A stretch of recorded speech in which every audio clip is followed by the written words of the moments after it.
If you're taking the January LSAT, listen up because you're on the clock. With just 2 weeks left, there's a $200,000 mistake I'm seeing almost every single student make. And what's wild?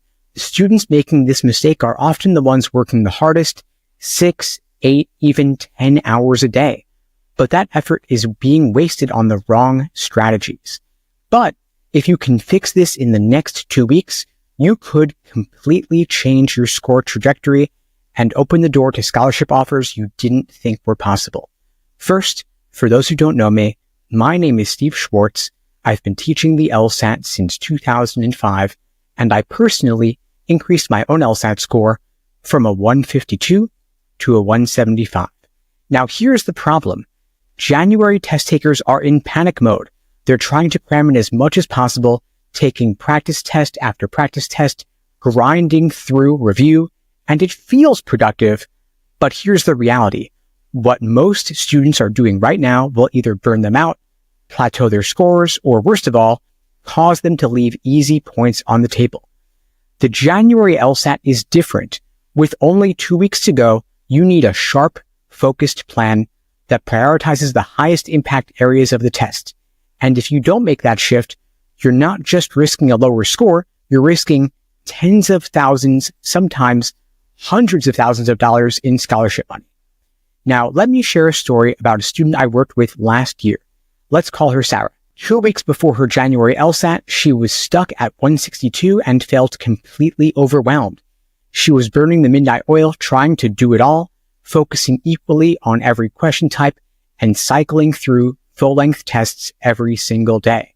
Sarah thought she had to push harder and just hope for the best. But here's the truth. At this stage, more grinding isn't the answer. It's about cutting through the noise and zeroing in on the specific skills and question types that deliver the fastest returns. For Sarah, that meant rethinking her entire approach. Instead of cramming, we laser focused on 2 areas that were dragging her score down, and in just 10 days, she jumped up to a 170. That 8-point jump wasn't just life-changing for her confidence, it opened the door to an $82,000 scholarship. Now here's the thing about the January LSAT. It's one of the last LSAT test dates where you can get your score in time to impact scholarships and admissions decisions for this cycle. Schools are already forming their incoming class, but many do still have scholarship money available, especially for applicants who show up late in the cycle with great scores. But if the January LSAT doesn't work out the way you're hoping, it's not your only shot. You've still got the February and April LSATs coming up, and depending on where you're applying to law school and their timelines, that can still play a major role in boosting your options. But if you are aiming for January, the time to act is now.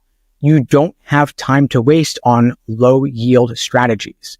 So with just 2 weeks left, here's what you've got to do now. First, prioritize the highest yield areas because not all questions are created equal and some are more common than others. Focus your time on the sections and question types that give you the biggest opportunity for improvement. Secondly, cut through the noise. Stop trying to do everything. If you've already identified patterns in your practice tests, like recurring weaknesses, double down on fixing those instead of spreading your effort too thin. Third, take some mini drills, not just full-length practice tests. Taking full exams every day is not the answer.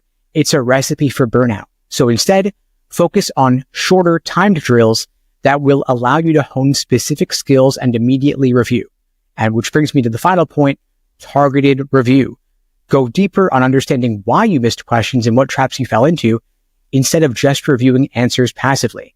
This approach works because it simplifies what feels overwhelming, and that's exactly what you need when the clock is ticking.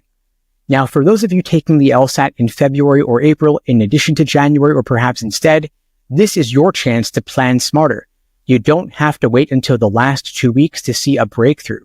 Now, at LSAT Unplugged, we work with students who want a personalized day-by-day roadmap to get the best possible results for the LSAT whenever they're taking it, whether it's in February, April, or beyond.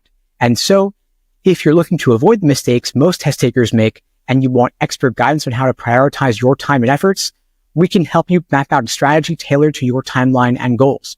If you're interested, you could check out the links below to find out more and to book a call with me and my team. We'd be glad to help you out. Because the thing is, the earlier you start, the more opportunities you have to maximize your score. Now, before we wrap up, let's go over a couple of mistakes I see students typically make in the final weeks. The first and the biggest one is burnout from over-testing.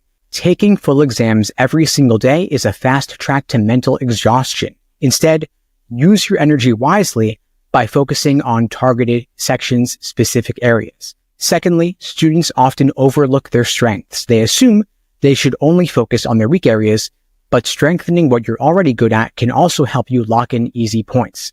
The third big mistake is guessing without a strategy. If you're short on time in a particular section, don't just randomly guess. Instead, learn how to strategically eliminate wrong answers even under pressure. The fourth big mistake is giving up too soon. 2 weeks is more than enough time to make meaningful improvements. Don't underestimate what small, focused adjustments can do for your score. Now, with the January LSAT just 2 weeks away, now is the time to act. Don't waste energy panicking or trying to do everything. Instead, focus on what works, double down on strategies that yield results, and trust the process. And if you're taking the February or April LSATs, this is your opportunity to stay strong and stay ahead of the curve. Whether it's January, February, April, or beyond, the goal is always going to be the same. Maximize your score, open the door to your dream law schools, and unlock those scholarships. And if you'd like my help, you could check out the links below to book a call with me and my team. We'd be glad to help you out on your journey to scoring a 170 plus whenever you're taking the LSAT. And in the meantime, I'll wish you all the best and take care.